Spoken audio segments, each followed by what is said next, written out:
Hello friends, welcome to my channel Joy Technicals and News. আজি আপোনালোকক এই ভিডিঅ'টিত স্বাগতম জনাইছো আৰু আজি এটা নতুন স্কলাৰশ্বিপ স্কিমক লৈ আপোনালোকক এই ভিডিঅ'টো যেহেতু মই প্ৰস্তুত কৰিছো। ইয়াত আপোনালোকৰ যেটো স্কলাৰশ্বিপৰ কথা মই আপোনালোকক ক'ব বিচাৰিছো হেয়া হৈছে HDFC Bank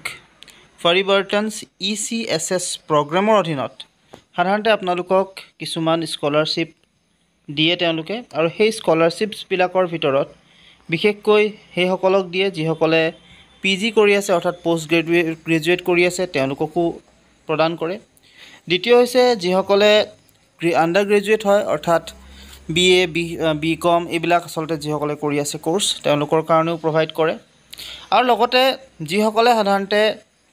বিভিন্ন টেকনিক্যাল কিছুমান কোৰ্স কৰি আছে সেই সকলকো প্ৰদান কৰে। লগতে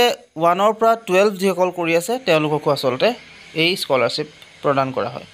সো সকল ছাত্ৰ ছাত্ৰী বিলাকৰ বাবে এই স্কলাৰশ্বিপটো ইম্পৰ্টেন্ট আপোনালোকে এপ্লাই কৰিব পাৰে যেহেতু স্কলাৰশ্বিপটোত HDFC বেংকৰ ফালৰ পৰা বা HDFC বেংকৰ ফালৰ পৰা আহা এটা স্কলাৰশ্বিপ গতিকে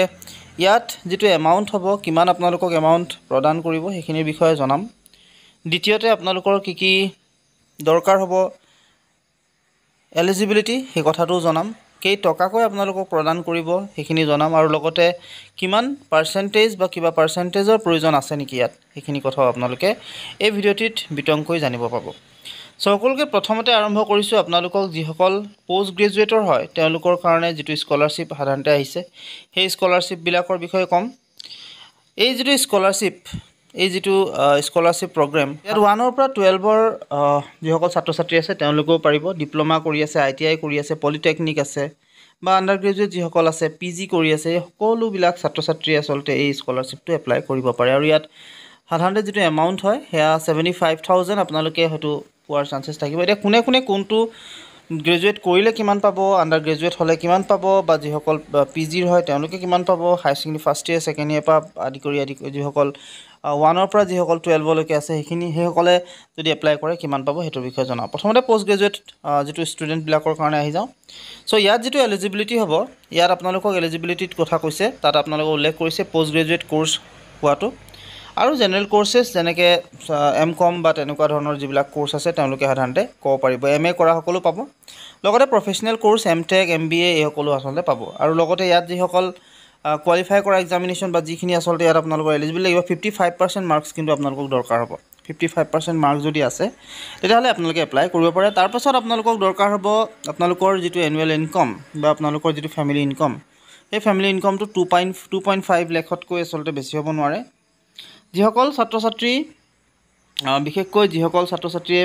ফ্যামিলি বিলাক খুব দুখীয়া হয় তেওঁলোকৰ কাৰণে বা দৰিদ্ৰ যিসকল হয় তেওঁলোকক দিয়াটো ইয়াত বিশেষকৈ প্ৰিফাৰ কৰিব তেওঁলোকে আৰু লগতে ভাৰতীয় হ'ব লাগিব ইয়াত কৈছে। বেনিফিটস কি হ'ব বা আপোনালোকৰ ইয়াত লাভ কি পাব যিসকল জেনাৰেল পোষ্ট গ্ৰেজুৱেট ষ্টুডেন্টস আছে তেওঁলোকে 35000 টকাকৈ পাব আৰু যিসকল প্ৰফেশনাল পোষ্ট গ্ৰেজুৱেট ষ্টুডেন্টস আছে তেওঁলোকে 75000 টকা পাব। কি ডকুমেন্টস লাগিব প্ৰথমতে ডকুমেন্টস লাগিব passport size photograph previous year marksheet অৰ্থাৎ যিখিনি আগতে যেটো পাস কৰিলে তাৰ মাৰ্কশিটখন 23-24 identity proof Aadhaar card voter ID driving licence এখিনি ভিতৰত কোনোবা এটা কাৰেন্ট ইয়াৰ এডমিশন প্ৰুফ অৰ্থাৎ এই বছৰ যে আপোনালোকে এডমিশন লৈছে তাৰ কিবা এটা প্ৰুফ যত নেকি ফিজ ৰিসিভ হ'ব পাৰে এডমিশন লেটাৰ হ'ব পাৰে ইনষ্টিটিউচন ID হ'ব পাৰে এখিনি আপোনালোকে দিব পাৰে। তাৰ পিছত বেংক পাসবুক কেনসেল চেক এইবিলাক লাগিব। ইনকাম প্ৰুফ অৰ্থাৎ ইনকাম সাৰ্টিফিকেট এখন দৰকাৰ হ'ব আপোনালোকক ইনকাম প্ৰুফ ইছুড বাই গ্ৰাম পঞ্চায়ত ওয়াৰ্ড কাউন্সিলৰ সৰপঞ্চ ইনকাম প্ৰুফ ইছুড বাই SDM SM CO তহসিলদাৰ এফিডেভিট এখিনি আপোনালোকক লাগিব আৰু লগতে proof of family personal crisis যদি আছে তেতিয়াহলে আপোনালোকে এই ফ্যামিলিৰ দিব লাগিব। এপ্লাই কৰিব কেনেকে এপ্লাই কৰিবৰ কাৰণে আপোনালোকে আসলতে যেটো HDFC বেংক পৰিৱৰ্তন ECSS প্ৰগ্ৰাম বুলি যদি টাইপ কৰে তেতিয়াহলে তাৰ যেটো লিংক আছে হেতুত আপোনালোকে যাব তাৰ পাছত তাতে আপোনালোকে গুটেই প্ৰসেসখিনি পাই যাব আপোনালোকে তাতে চাই লব এপ্লাই বিলাক সাধাৰণতে আপোনালোকে কৰিব পাৰিব। এতিয়া আহি যাও নেক্সট যেটো পাৰ্ট হেতু হৈছে গ্ৰেজুৱেট যিসকল হয় তেওঁলোকৰ কাৰণে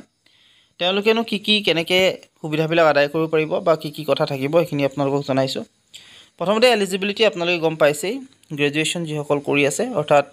BA হক ইয়াত আপোনালোকক সকলো কৰিছে BA বা BCom BSc BCA এই সকল যদি কৰি আছে তেওঁলোকে এপ্লাই কৰিব পাৰে BTech কৰি থকা MBBS কৰি থকা LLB কৰি থকা তাৰপিছত নাৰ্ছিং কৰি থকা BArch কৰি থকা এইসকলে আচলতে আপোনালোকে এপ্লাই কৰি দিব পাৰে এপ্লিকেণ্টছবিলাকৰ অকল যিসকলে এপ্লাই কৰিব তেওঁলোকৰ যিটো মাৰ্কছ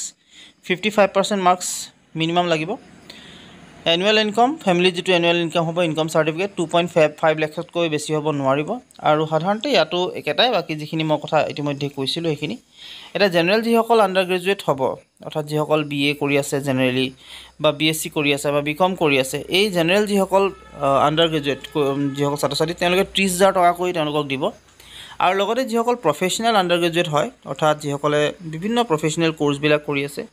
চ' তেওঁলোকৰ কাৰণে 50,000 টকাকৈ প্ৰদান কৰিব ইয়াতো আপোনালোকৰ ডকুমেণ্টছ পাছপৰ্ট সাইজ ফটো আগৰ বছৰৰ মাৰ্কশ্বিট আই প্ৰুফ অৰ্থাৎ আই কাৰ্ড লাগিব আই কাৰ্ড হিচাপে আপোনালোকে আধাৰ কাৰ্ড ভোটাৰ কাৰ্ড এইবিলাক লাগিব তাৰপিছত আপোনালোকে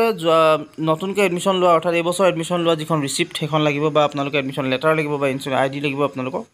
বেংক পাছবুক কেঞ্চেল চেক এইখিনি লাগিব আৰু ইনকাম প্ৰুফটো আপোনালোকে গম পাইছে ইতিমধ্যে ক'লোৱে আৰু ইয়াতো এপ্লাই কৰিবৰ কাৰণে আপোনালোকে সেই যিটো ৱেবছাইটৰ কথা মই ইতিমধ্যে আপোনালোকক উল্লেখ কৰিছিলোঁ তাতে আপোনালোকে এপ্লাই কৰি দিব পাৰে আপোনালোকে ধুনীয়াকৈ গৈ তাত এপ্লাই কৰি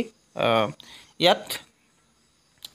সকলোবিলাক সুবিধা আপোনালোকে ল'ব পাৰে বা এপ্লাই আপোনালোকে কৰি ল'ব পাৰে এতিয়া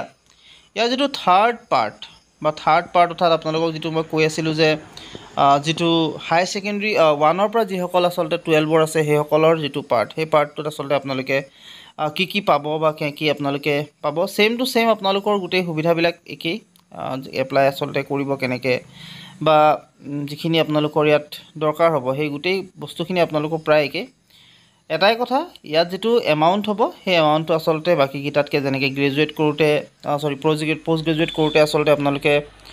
যিটো এমাউণ্ট আপোনালোকে পাইছিলে তাতকৈ যিটো গ্ৰেজুৱেট কৰোঁতে অলপ কম পাইছিল আৰু ফাৰ্ষ্টৰ পৰা যিসকল থাৰ্ডলৈকে যদি থাকে তেতিয়াহ'লে তেওঁলোকে আৰু অলপ কম পাব